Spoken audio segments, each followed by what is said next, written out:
CTM stock analysis, 4th of March in the next upcoming days, weeks and months. Is it a buy? What the heck are we doing now? Castellum stock has gone up 15%. It's like comes out like an outlier out through like all these endless reds. It's the only green.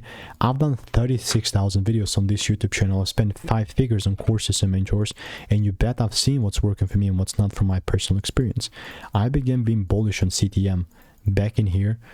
So like the only thing that has changed here really is the price pulled down 2 months ago, pulled down inside 45 cents level and then moved up.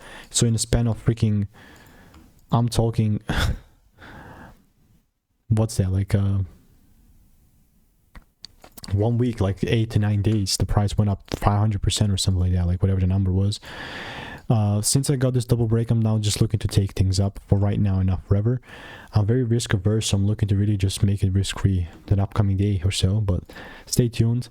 And if you want my exclusive approach that you can find anywhere else, if you want to make more money in a simple way in just weeks, blueprints, click the first link in the description.